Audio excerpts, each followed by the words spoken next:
Well, welcome to another episode of Out of the Blank podcast. I'm here with Mr. Chris Hollingsworth. Is that correct? Yes, Robbie, how are you doing today? That's a long last name. Yeah, I, English. I thought my last name was long. See, I had this thing in school that made me hate my name even more. I mean, you're already cursing a kid to be born as Robbie Robertson, but when your teachers punish you all the time, they're like, "I want you to spell your first name and your last name 100 times and write it down." I'm like, "Fuck. That's gonna No. take me forever." And they're like, "Why don't you throw in your middle name?" And I'm like, "That's okay, because I don't even know how to spell it." They're like, "What's your middle name?" I'm like, "That's a secret." Well, no, it's funny. When I got married, my wife's still like, man, I really, really don't want to sign this last name. I'm like, you'll just end up doing like I do, a giant H and a bunch of scribbles. It's too long to sign. They stopped teaching cursive when I was in school, so all my signature is like the R in cursive, and then it's just another R. They're like, "Oh, that's a good signature." I'm like, "Because I don't know how to do the rest. If I tried, it looked like you gave an autistic kid a crayon." That's exactly what mine is. It's a C, a giant C, a bunch of scribbles, a giant H, and a bunch of scribbles. And that's what my signature will be forever.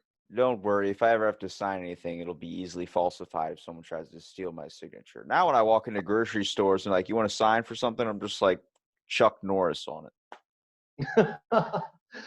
Oh no, it's crazy because my original last name is actually Lunt, but since my dad was adopted, he our last name turned to Hollingsworth.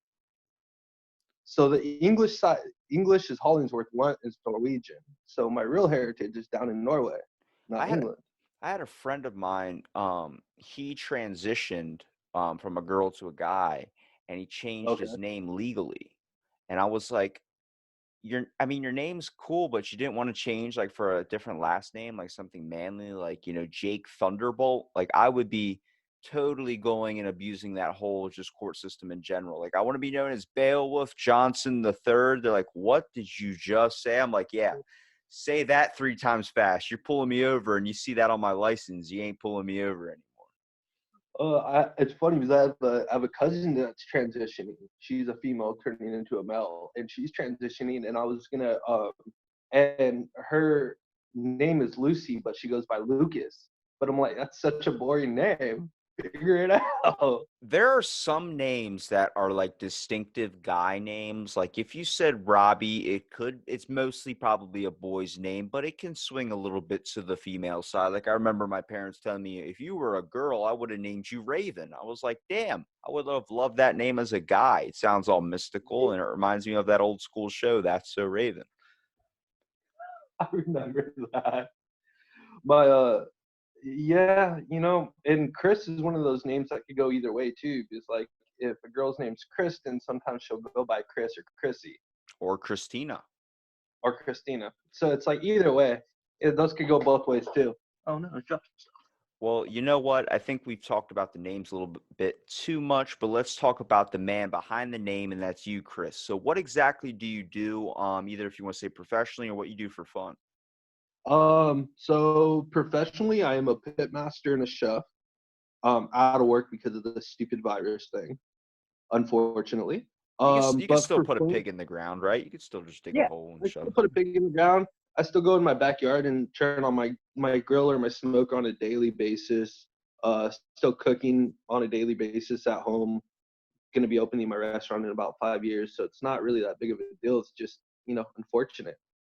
So you got plans for a restaurant in the business now. Yeah, in North Carolina in about 5 years. What's the name of the restaurant? It's not guaranteed yet, but it's gonna be something Happy Man because I'm Happy Man Barbecue. So there's gonna be a bar. It's gonna be like Happy Man's Bar, and then it's gonna be like Happy Man's Dine. But why? Okay, so you say the title Smoker and Pitmaster. Where does Happy Man come in? Why that name Um, distinctively? I am royally the biggest dick in the entire world. So when I first started the Happy Man page, that name was specifically for one of my employees was helping me start my Instagram because I didn't know what I was doing. So one of my younger employees were helping me start my Instagram. He's like, you know what, Chris, you should really be named Happy Man. I'm like, why? Because he's like, for whoever knows you, it's gonna be such an oxymoron that they're not gonna get it. and they're just gonna laugh their ass off. And everybody that doesn't know you is just gonna think you're a happy guy. I'm like, "Ah, fuck it, let's do Happy Man." I like that because then, like, if someone comes to your restaurants, like, "Hey, can I speak to the chef?" You're like, "Oh, you mean Happy Man? Let me speak to Happy Man himself." And then you come out the back like, "What the fuck do you want? You got something to complain about? Eat it." It's like, "Oh, this guy is not happy at all. I was picturing a Santa Claus looking dude, and no, we guy comes out with Well, steak knives."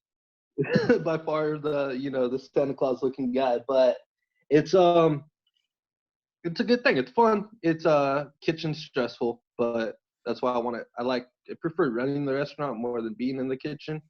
Um, because you get yelled at more in the kitchen than you do anywhere else. That's a problem with any restaurant industry in general. It's always in the kitchen seems to be the biggest problem. And I remember like I worked at a hotel. Uh, Housekeeping was super stressful. I mean, when it's a hot day, like 90 degrees outside, you're digging through 100-degree linen, trying to get sheets up into rooms and stuff. It's just constant pressure. Everybody's on top of each other. So it's constant fighting. But the one area I always said was the most difficult, and from talking to so many business owners themselves, you would find that it would be the restaurant or the kitchen side of things because you're trying to do something that I would consider to be intimate, such as making a meal can sometimes be Yeah. like it's your thing. You don't want anybody in your business. I know when I'm in the kitchen making food, stay the fuck out of the kitchen. It doesn't take Exactly. forever for me to do it. Like maybe 10 minutes or so. But when you're trying to, you're rolling, I'm opening up doors, fridges, shelves, trying to get stuff all into one, and I have the oven going at once, making sure I'm going back and forth. I got my little like rhythm here. Someone comes crossing in through that, you just look at them like you just assaulted the president or something. Like, what are you doing? Get out of my space. 100%. And it's a funny thing about all that because like a cook and a chef are two very different people and they have very two different mentalities, right? A cook's gonna sit there and he's gonna get yelled at and he's gonna do whatever the chef or the manager, anybody's telling him what to do because that's his job. Because in all reality, they say servers are the lowest on the totem pole, servers and busboys. But even though cooks get paid more, we may be higher up, or cooks or chefs get paid more, we're higher up here on the totem pole, but we're not higher when it comes to the actual getting yelled at. So when a chef comes in and a chef will just ream people apart, aka why I'm kind of an asshole because I'm a chef. It's something that's notorious for us to do. We yell and we yell and we yell. It's what we do to get people to do what they're supposed to do. Now, when a when a cook interrupts a chef, everything goes to hell. When a chef interrupts a cook, the cook just steps back. It seems like that because of the way the names are. If you even say chef, you immediately like I immediately think giant ass steak knife, like black checkered pants, the giant hat and everything. When you say cook, I immediately think of like with a dishwasher's outfit on a little bit more. Like they're a little Yeah. bit lower man on the totem pole. Yeah, and the funny thing about it all is I've been a chef and a pit master almost my whole life, and I've only worn a chef coat twice because I don't like them. I feel like, yeah, you seem, especially if you're doing barbecue or something, I feel like the only thing you probably use is like an apron, maybe just to cover up like your regular clothes. It seems Yeah, I that's the one thing I couldn't do about being a chef is I could never wear the outfit. I'm not a big, I mean, I work security at a casino. I'm not a big outfit guy. So I'm putting on a belt, tucking in the shirt and shit. That's a lot for me. Like that's too much. Like in my everyday life, especially if I'm doing something I want to and like enjoy doing, like barbecuing or something, I want to yeah, make sure I'm comfortable, nothing gets caught on yeah, fire. I will be naked in barbecue. I don't care. right. So yeah, like I'm besides right now where I'm in my like basketball shorts, I'm traditionally in jeans and boots and my t-shirt, and I walk into restaurants and they're like, "You're a chef?" I'm like, "Yep, get me in your kitchen," and then they just look at me. They're like, I'm like, "But I'm never gonna wear a chef's coat because it's 2,000 degrees in a kitchen."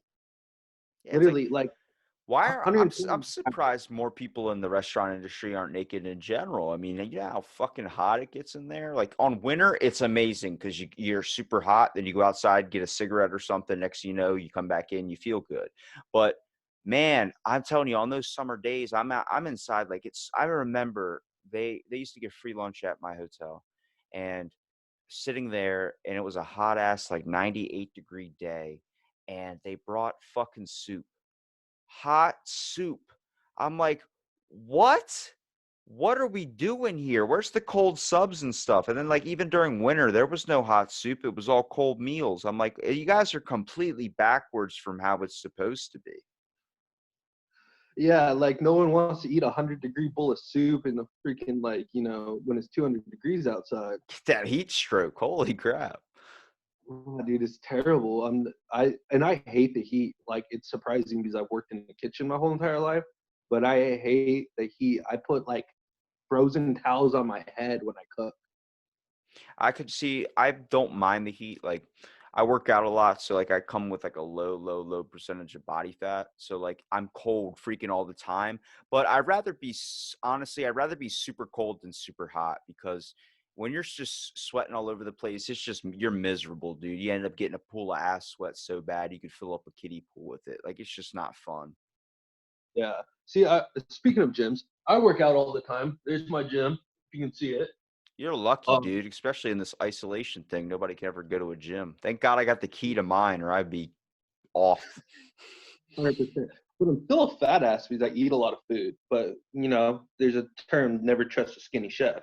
Exactly. Like I've seen some skinny chefs, and that's the only reason why I would never work in a kitchen is because I have what they call an inner fat kid, which is like I can think of food combinations that'll blow your mind, but that's because I've been eating so strict for so long. Like my buddy Yeah. will be making like an Eggo waffle, and I'm like, dude, if you took some frosted flakes and crushed that up on top of there, add a little bit of Nutella, maybe a little bit of black pepper, dude, cook up an egg and throw that bad boy on there too. He's like, that sounds disgusting. I'm like, just do it. He does it, and then he's like, dude, this is the best thing I've ever tasted. I'm like, I know, because I know what goes together well because I haven't had it in forever. You eat salads, you eat cans of tuna all the time.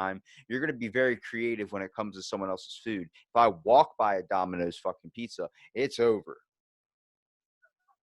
Well, and it's funny, and I prefer like I love food, right? But I prefer when I cook to not eat until everyone else eats Really?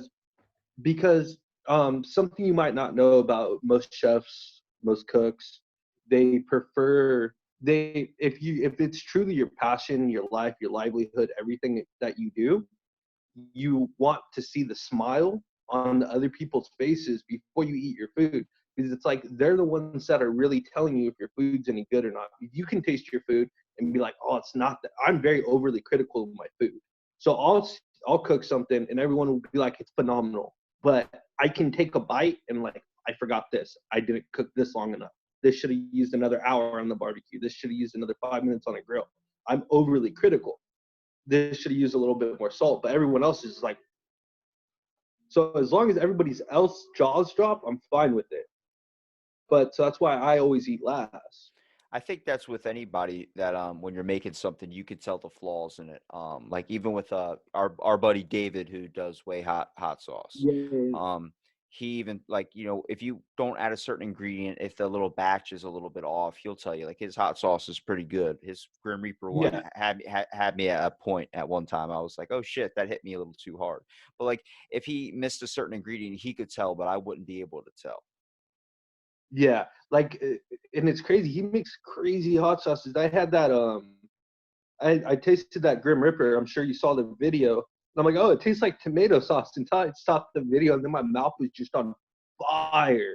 Yeah, he sent me that one, and I'm a guy that dumps cayenne pepper, dumps oregano all over his salads. Like I'll go through a bottle of hot sauce in like 3 days or something. And I dumped, I think, half a bottle all over my salad. And I started eating, and I was like, "This is good." And then when I was done, I was like, "Oh!" Like your mouth's all like all your each individual teeth was burning. I was like, "Okay, that crept up on me a little bit."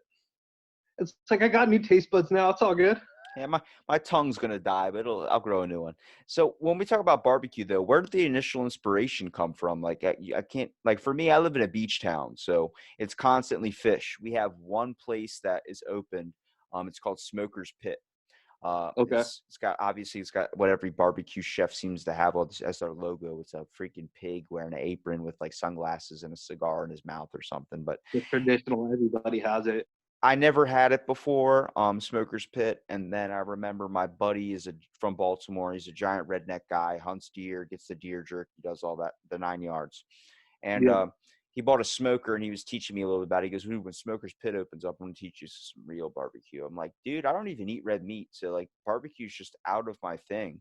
And he goes, all right. So we show up. I get a nice, like, I think it was like a black beans or something mixed with gravy, Yeah. a little side of mac and cheese, which I'm not a fan of mac and cheese, and then barbecue. And I was like, this is cool. So we're pulling apart. I think it was like a brisket or something. Dude, it was Okay. so good. And it was like a nice spring day out. We just got back from skimboarding at the beach. I was like, Oh, nice. this is perfect. I'm not going to get cramps. And if I do, I'll be home. I'll be home. So, Beach City, you out in Florida? Oh, no. Ocean City, Maryland. Maryland? Oh, that's crazy. So I live in Huntington Beach, so I live in a beach city too. But we're moving to North Carolina because my wife got into Duke, and one of her first year people that are going to be in school with her is from Maryland, Yeah. and they moved to North Carolina. Dude, let me tell you something. They got to tell you about a thing called a crab feast. People from Maryland know what a crab feast is, but we put Old Bay basically on everything, and we do pronounce some of our words of the days a little bit wrong. Like if you say Tuesday, I usually say Tuesday, or I'll say Monday or something like that. Yeah, We're below the Mason-Dixon, so it counts as a Southern accent. yeah. But even when like talking about moving to North Carolina, that's pretty common in places where people are from. They usually move the complete opposite from what they're used to. Like for me, I grew up in a beach town. I don't want to live here any longer. I'm tired of the water. I want to move somewhere out in the country, like Tennessee. Get a change of environment too. But like you'll see that too when doing barbecue. Even though you're in Carolina or something, even though places like Tennessee and all these places are known for barbecue, Yeah. they also try and experiment with other things that are really popular because people want to try something that is not local to there. Yeah. So that's all right. So that's the crazy thing, right? So you asked where my inspiration came from. Well, my mom cooking, my inspiration came from my mom because my mom was a chef when I was a baby. So she graduated Le Cordon Bleu summa cum laude. So she taught me how to cook. So that's where my fine dining culinary training came into, was my mom, and I started at 5. But then I moved around a lot. I have most of my family's outside of California, and I'm actually the only one left here now. So I traveled when I was a kid in school. I would travel to different parts of our country and stay with different family members and either homeschool or go to different schools. So because I've always hated California. There's too many people. There's too much city. There's too many cars. I'm a country boy. My whole family's from like um, Georgia, North Carolina, West Virginia, Montana. So this is what we do, and so I couldn't live here anymore. So luckily we were able to get to North Carolina. But because of traveling to North Carolina, to West Virginia, to Montana, to Georgia, I've trained different barbecue by different pit masters. So that's where kind of my inspiration came from barbecue. Is I fell more in love with barbecue because of my training and just the stigmatism with fine dining drives me nuts. Yeah. So it's like, oh, I'm gonna give you a 3 ounce fillet for $100. Now go fuck yourself. No, see, I'm a big like lower class person, I would say. I never grew up with a lot of money, so I was always like, I mean, even when I make my own money, like I got a lot saved up, so I'm okay with the Corona thing that's going on. But like, I don't spend over if you tell me $5 eating out, that's a lot of money to me. Like I barely spend $5 on a t-shirt. I can spend like I know people that spend 300, $400 on a fucking steak or something. And I'm like, what was the point? They're like, what do you mean? I'm So like, that's groceries for a month. That is more than a month of groceries. It takes and $40. I'm good for 3 weeks. it's funny, right? So they spent $300 on that prime filet mignon, and I can go buy Wagyu filet mignon and go cook for 4 people for under $300. Wagyu sounds like a bear with a bad attitude that was like beaten with sticks. A little opposite. That's kind of what it does sound like. But what Wagyu truly is at least Japanese Wagyu. It's a cow that gets put in a pen, massaged, and fed ice cream and beer all day long. Okay, what type of satanic cult is this? It's how you get Japanese Wagyu. Literally, they just go into this pen, and these cows live better than we do until we eat them. I guess because it's like, I get it, I guess. I wonder if the Indian culture would have a problem with that because I know they're not big on eating cows. I'm sure the Jewish culture would have a problem with me killing a pig too. I'm not too But upset about it. I'm, but there's nothing really I can do about it, you know. Yeah, I mean, it's different. I mean, what do you typically prefer to cook out of everything that you can barbecue of? Because I feel like I wouldn't even consider it, I guess, a barbecue style food. But like whenever I go to a barbecue, there's always mashed potatoes. They always got the green beans. They got asparagus. They got sides to it. But like a nice like sweet potato, like baked sweet potato with like anything just goes great for me.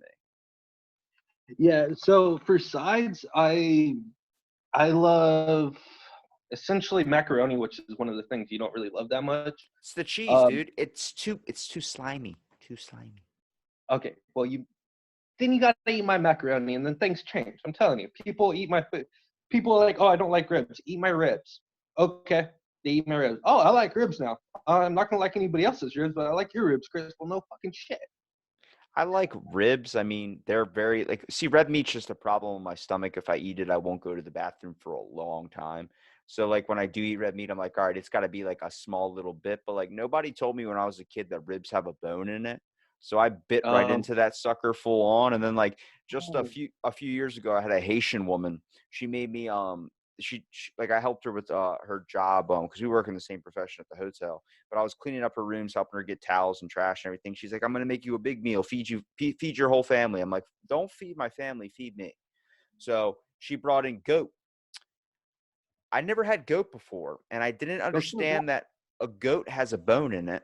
When it comes to little, I thought it looked like nuggets. So I'm like, oh, that looks delicious. So I'm eating it with some rice and this black bean, like kind of paste she made.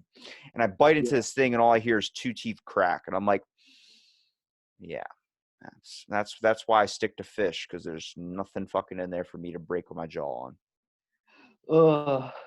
Yeah. So, I live and I learn. That's all I got to say, Chris. I live and I learn. but goat's really, goat's really not bad. It's better in chili than it is anything, but you can put just about anything in chili and make it good. What do you typically, I guess, would prioritize as the main thing you like to serve? Like, if you were going to add something to something, like, do you prefer, like, when you're serving it, do you care more about the barbecue? Do you like it to stand alone by taste, or do you like spices to be added on top of it, or stick to more of a sauce? Because I figure out, even though you've studied under so many pit masters and stuff, you've developed your own style. You've developed your own kind of unique things. I've talked to some barbecue people that hate spices. I've talked to people that hate sauces. I like, some people that are like, I want to grill the shit out of it to where it's so black that it looks like a charcoal, which I prefer because I like the meat so crusty and black Yeah. that when you bite into it, it's like biting into like, I don't even know, a fire charcoal. Yeah. So how to explain this? I hate sauces. I rarely use sauce unless needed. Because I believe barbecue should be able to stand on its own. You make good barbecue, you shouldn't need a sauce, but I believe that all barbecue needs a rub. And specifically because when you barbecue things, rubs have salt and other things in them. And certain meat, like your beef ribs, your brisket, and your pork ribs, are all need a salt base to them to make a perfect rib because it helps tenderize and break down the fat better. So salt is a tenderizer. It's also a, essentially like a dehydrator, but it's also a tenderizer. So to dehydrator when you use too much, it's a tenderizer when it's in a rub, or you just put like a layer of salt down on top of it just to help break down that fat while you're cooking it. And I love the nice thick char because that's what barbecue should have.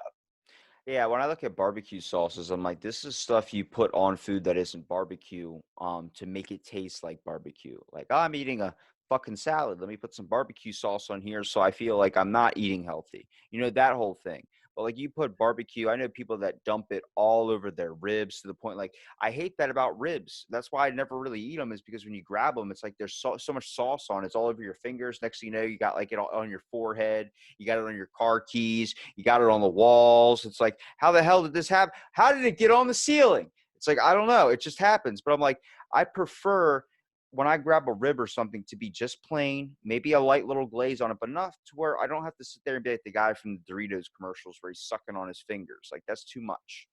Yeah, see, I literally, like I said, I don't sauce my ribs. It's a dry rub. Actually, Mad Raccoon might be my favorite rub in the entire world, and I use his rub on almost everything besides my own made rubs. But it never needs sauce. He makes a great barbecue sauce too, but it doesn't need sauce. It's a good enough rub where it brings out enough flavor in the meat that it doesn't matter. But I've like, and if I do make barbecue sauce, I'll traditionally make my own barbecue sauce, and like I've made one with Waste Hot. That was pretty good. I've made my own Mad Raccoon type barbecue sauce, stuff like that. So, but once again, I prefer not to use it. It's like, for example, I went to this barbecue restaurant called Ham Bones. I went in there and spent like $175 for a family meal, That name and though, I got man, brisket, ribs, you, sausage. you can't gloss over that name, dude. Come on now. Give that guy a freaking round of applause for ham bones. Holy shit. All right. So I go and eat all this food, right? And they're like, "Yeah, it's barbecue, it's barbecue, it's barbecue." It comes back to me, dude. I'm not even lying to you. The ribs were tough, undercooked. Like I had to like rip it off the bone. The brisket was shredded, not sliced. Everything was covered in barbecue sauce, and it looked like it was baked. So I That asked them, I'm like, "Can you fix this? Like, this isn't real barbecue." And then they go off and blah blah blah, telling me what do I know about real barbecue, and I just ripped them a freaking part. that's what And I was then gonna they told me, say, dude. I was gonna say that an average customer, unlike an experienced guy like yourself, would walk in there and be like, "This is the best barbecue I've ever had." And then like you walk in there, you're like, "This is shit. What are you doing? This is undercooked. Where's the chef? Let me slap the hell out of him." "Yeah, dude." And once I got done ripping them apart, they made me leave and still pay my bill. They Did didn't you get a tip. Did you you didn't get a tip? That's a good one. I was like about to say, did you order like an iced tea as well? Be like, all right, we'll put this on my master charge. You know what's funny is I went home the next day and actually fixed their product Really? so I could eat it. I spent a lot of money. I still wanted to eat it. Oh, they gave you a to-go box to take it home and everything? Well, yeah, because I'm like, they're like, "Oh, here's your bill. You need to pay it," and then this threw a couple boxes on the counter. If you have a to-go box to take home your food, I think you really actually enjoyed your meal because you're actually taking the time to understand every single taste to it. I eat my food way too fast. Like David gives me crap all the time for it. He's like, Rob, he goes, you're pouring way too much hot sauce on your food. I'm like, because it kills things, David. He's like, what do you mean kills things? I'm like, there's things inside of me I'm trying to kill. This is why I use a lot of hot sauce. If your nose doesn't run, if you don't cough like you're dying of a like throat cancer, then it's not a good meal in my opinion. I like to spice it up. I like to make it hot. I like to sweat for it. I like to feel like I work for my Oh, that is meal. awesome. But like if we look at barbecue in general, you taking that home and then also fixing it, like do you find to do that a lot when you go out to eat or maybe choose barbecue? You can kind of smell if they're doing something different or if they're doing something that should be added with something.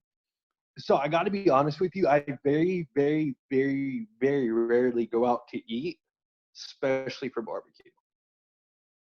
Okay. Because I am a pit master, because I am so critical, because in my eyes, I believe I can make better barbecue than half the freaking world. I choose to not go out. Like if I'm out running around, I'll go get something to eat or like, order a pizza or something like that, but traditionally no. I cook 99.9% of my family's meals. So, what separates you from all the other barbecue people out there when you do your YouTube videos? What do you think adds your flair, adds your edge to it, your style, I would say? Years of talent. I'm not a backyard barbecue hero. I don't use a Traeger or pellet smoker. Nothing against those for everybody that uses it. A lot of my team members use them. For Mad Raccoon, for Fine King Knife. a lot of my team members, they use Traegers, and I have nothing against them, but because I've been taught to do stick burning, I've been taught to do barbecue traditionally, it I love the art and the talent of barbecue. There's no real true art when it comes to I put some pellets into a pit and turn it on and walk away, right? Like with my barbecues, I have to add charcoal, I have to add wood, I have to spray it down if it gets too hot. I have to close down vents, I have to open up vents. There's a lot of different things that have to be done when you're not doing barbecue where you just press a button and walk away. You're Picasso in the pits. I like it.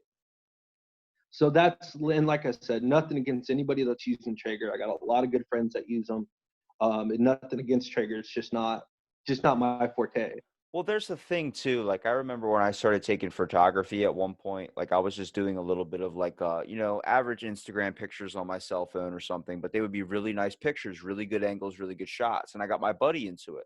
Well, my buddy goes and buys an $8,000 Dyson camera, and he starts thinking that buying the best equipment is going to make his photos a lot better than mine. He starts posting them up saying like, "You see, bro, this is what you need to do. This is what you need to do." I'm like, dude, your photos are not that good. Like it doesn't make that really the camera. It makes what angles you can see.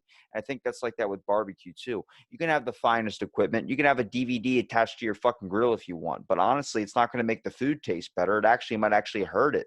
Like I look at the people that are more adventurous with their product, like the ones that are like, I'm going to take this pineapple, I'm going to wrap it in this, and I'm going to soak it for a couple of days, and then bam, and then they throw it up on the grill. I'm like, wow, like I commend Yeah, you the amount of respect it must take to barbecue something for the, especially smoking something, how long that takes. And also, first of all, marinating anything, letting it sit in either an oven or let it sit in a crock pot. I could never do that. I'm an instant meal type of guy. 3 minutes in the microwave for a hot pocket's too fucking much. I'll cut it at 2:30. But I mean, to each is their own. So I demanded a thing of respect for that too, because knowing that you're spending so much time making something to know that it's going to be gone probably in a matter of 10 minutes. It's something hard to do. It's like building a sandcastle, always knowing that that tide's going to come and knock it down. I agree with that. Um, yeah, it's a difficult thing, but it's a labor of love. So as long as you love what you do, it's no longer really work. How do you keep entertained when you're barbecuing though? Do you just find it like a video game? Like I know my parents used to trick me to clean the toilet sometimes. You just think of it like a video game. So now even at the age I'm at now, I'll be cleaning my toilet and I'm like, it's a fucking video game. You just and it's fun to me. I gotta tell you, I how I keep myself entertained traditionally is posting my pictures on Instagram with all my yummy food and drinking and smoking. Like a cigar. Mm, yeah, let's call it a magical cigar.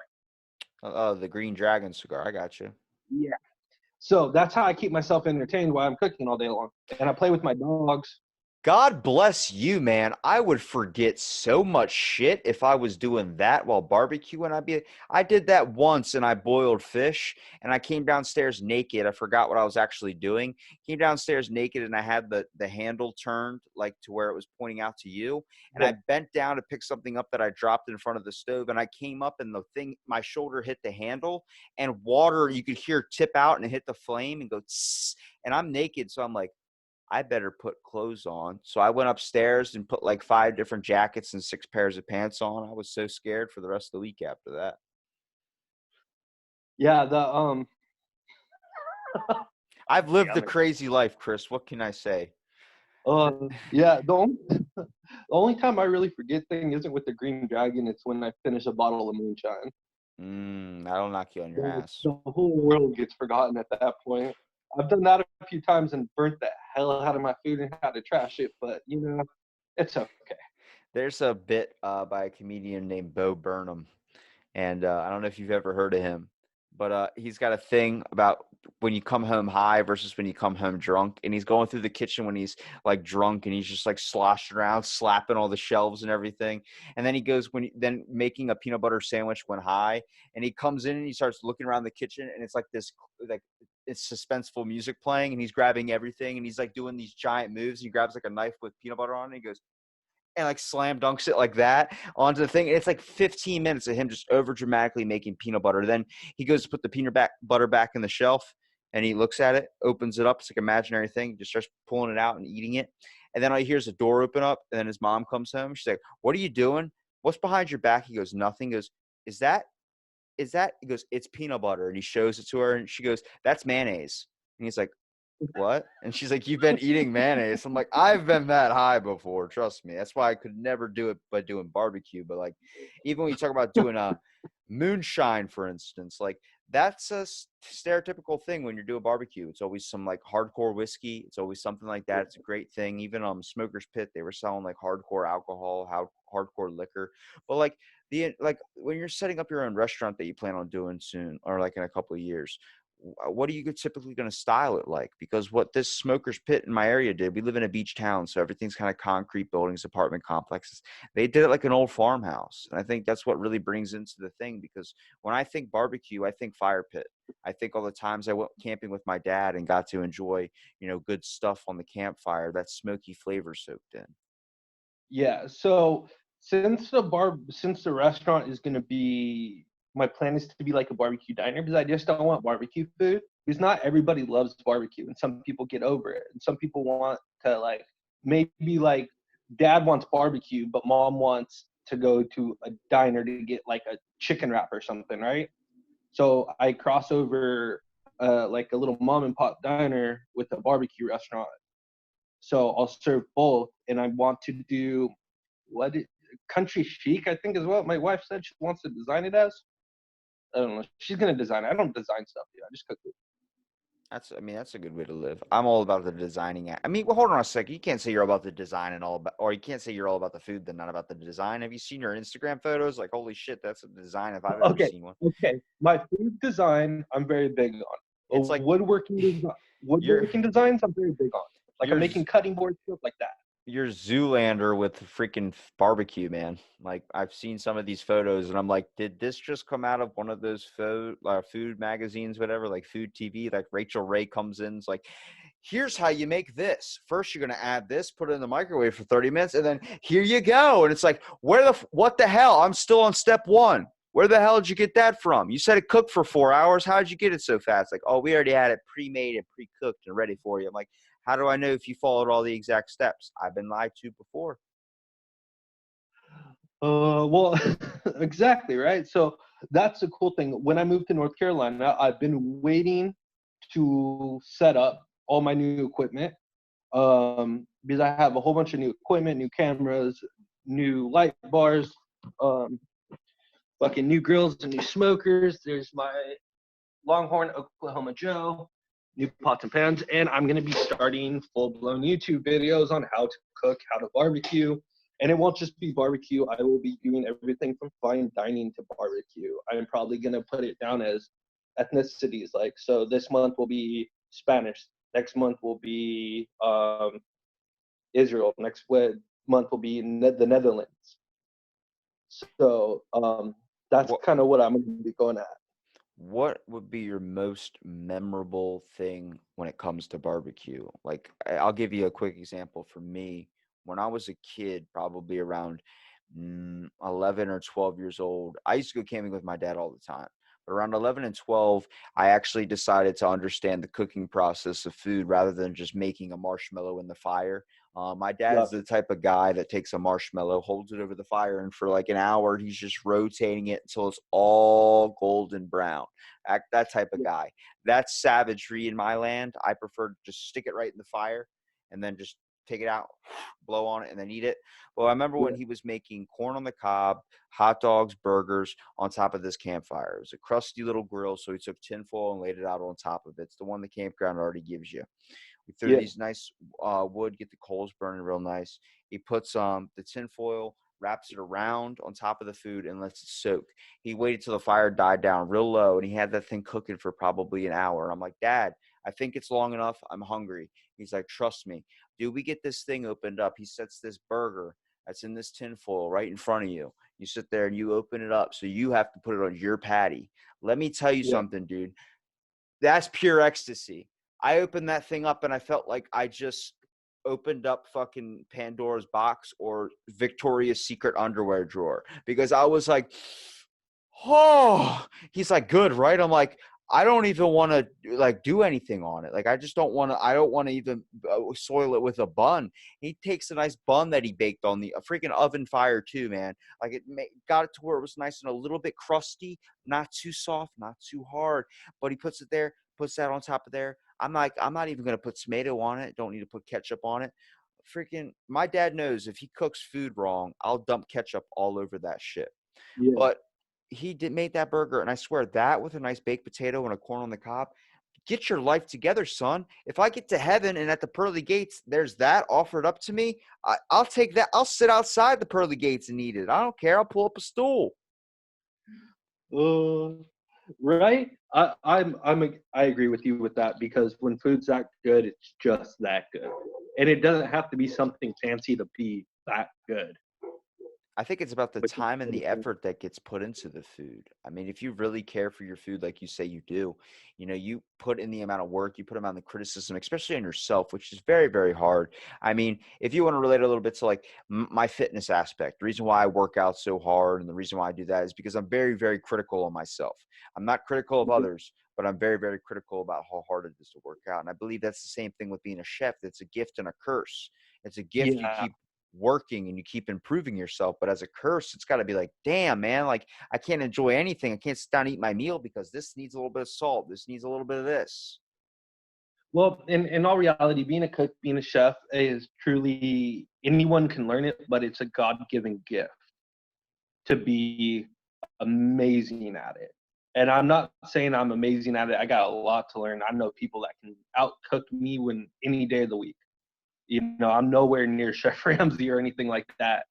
But I even have one of my best friend's dads. It's been a chef since he was like 15. He's like 50 now.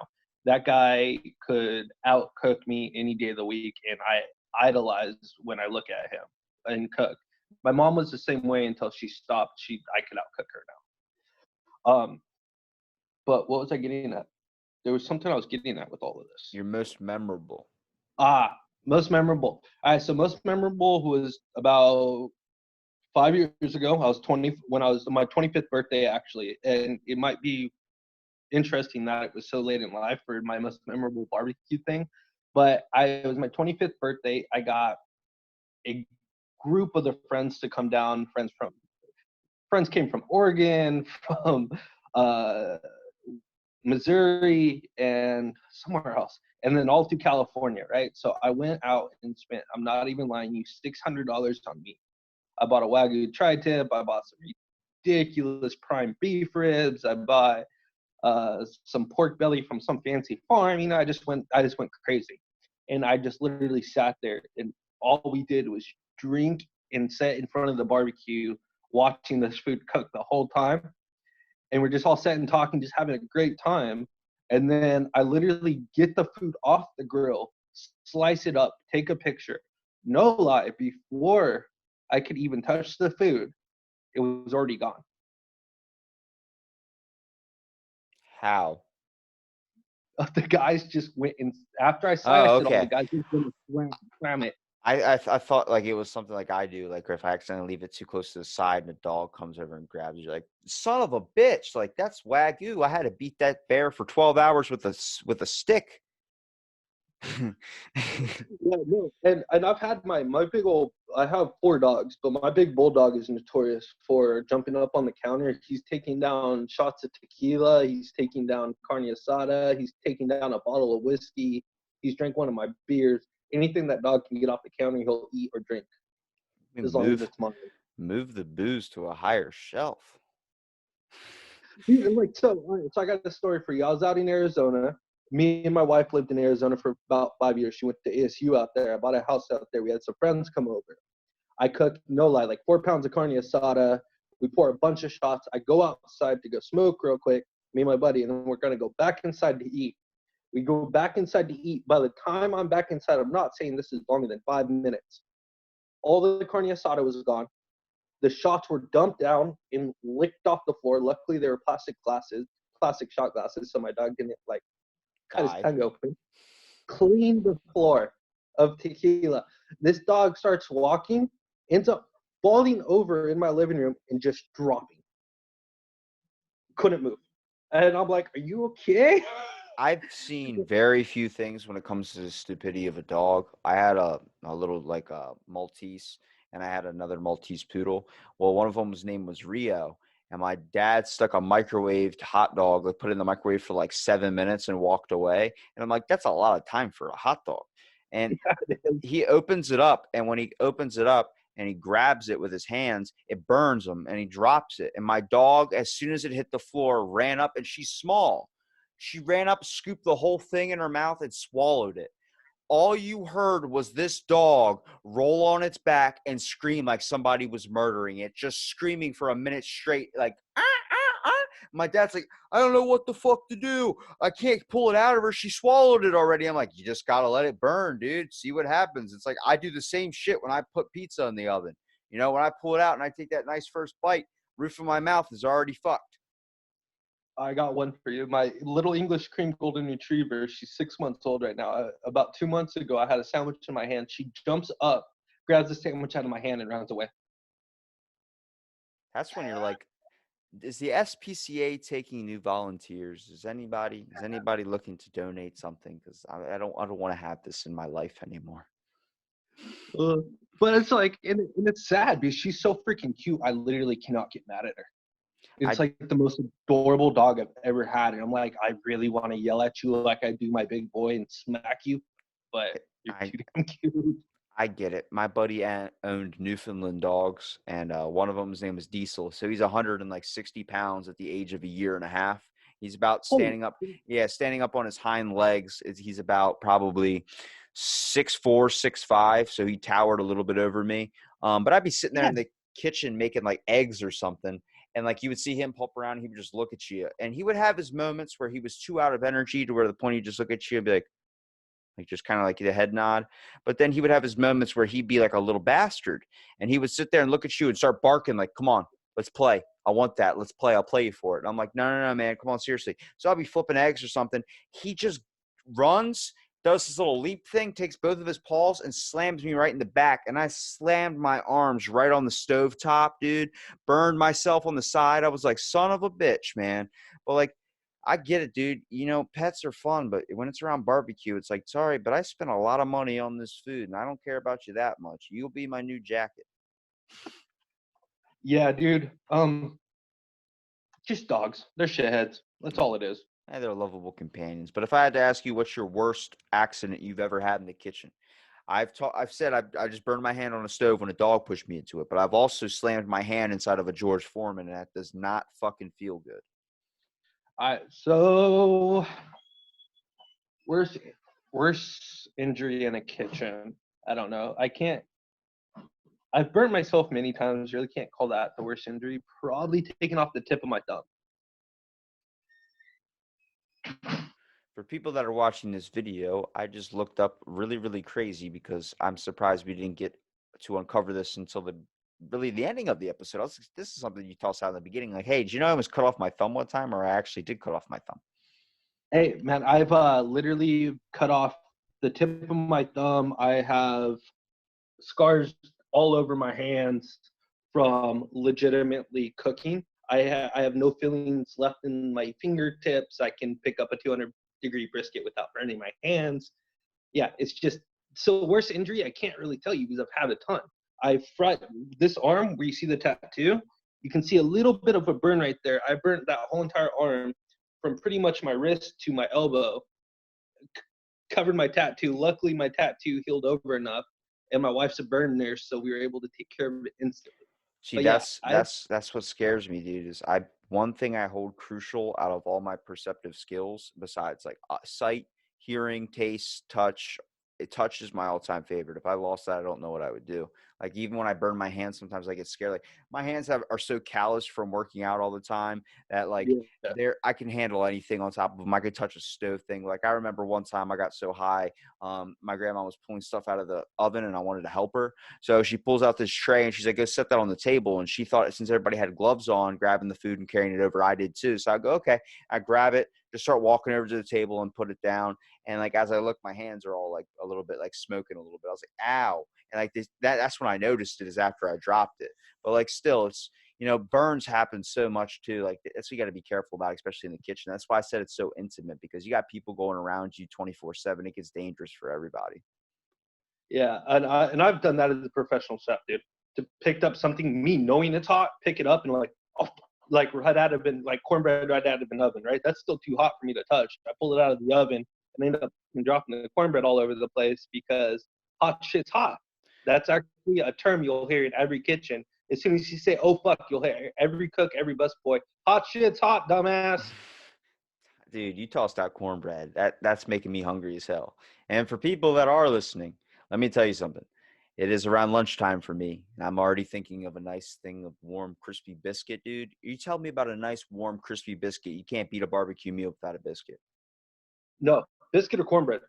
There needs to be a fast food barbecue joint. There is. It's Dickies and it's terrible. I used to run them. Well, why don't you make your own fast food barbecue joint, or do you prefer that they sit down and enjoy the meal? No, I want to sit down and enjoy their meals. I don't want to be the low end of anything, but I don't want to be the high end of anything. You know what I mean? Yeah, If just I'm going to have. be a diner, I want to be the best diner out there. I want to be the best diner barbecue restaurant out there that is in my grade, not that's above me or below me. Yeah, you want to have that family sensibility and that family kind of memories that you can get at a restaurant. A lot of the times I went to Exactly. Applebee's, TGI Fridays. Those were the best moments I had with my grandparents, because we would just sit down and be lost. And as I look at my older age now, back to when I was a kid going out with them and eating, now they're at the age you can't really do that a whole lot. They're just not health wise up to moving out of the house anymore. It's so sad, because I took a lot of those times as a kid for granted, scribbling into my menu or playing onto my phone or something. I look back and I'm like, damn, there needs to be more joints that are established to have that family aspect of things. It seems like too many times nowadays you get a waiter that comes up and they're too overly comfortable, where they sit down in your booth like, how you guys doing? You guys doing good? What do you guys want to order off the menu? It's like, can you get the fuck out of the booth? And that's really big down in the South and the East Coast and like the small towns. It's really big for your server to come down and just sit with you, which I think is very weird. But on the other hand, my mom's ran restaurants her whole entire life and she was a chef and all of that, so and she's done the same thing, so I think it's super weird, but I don't know, maybe it's just the way that the small towns are. Yeah, there's definitely a little bit more community in a small town rather than a big town. I think it depends on how what your main attraction would be. If it's more of like a country type thing, there's very few people out there, you become more connected. Such as like large neighborhoods like I have. Every house looks the same. Nobody looks any bit different. So everybody just kind of keeps to themselves and isolates, especially with Yeah, technology nowadays too. But I mean, it's a benefit too, because without technology and without a podcast, I would have never gotten the Happy Man Barbecue on my podcast. So there you go, and I would have never been able to be on this podcast, which thank you very much for letting me on. I'm glad we finally got it together. I know it's been like months of us trying to go back and forth about this, but we finally got it happen. I'm pretty sure David would be happy right now. He actually messaged me when we set it up, the day we set it up. He's like, "Oh, I heard you're going to be on the podcast." I'm like, "Yo." I was like, is there anything I should know about Chris before he comes on? He goes, he likes my sauce. I'm like, that's wonderful information, David. Thank you so much. Shout out to David from Way Hot Sauce, man. Definitely keeping the heat coming. 100%. And if anybody has any questions about cooking, recipes, anything like that, you're all more than welcome to DM me at HappyManBBQ on Instagram. I can give you recipes on how to make just about anything from scratch. Or if you just have a question on how long to cook something or how long to marinate, whatever, go ahead and DM me. I'm more than happy to answer any questions. And just like this podcast episode and an average turkey, the episode is done. And I thank you all for listening.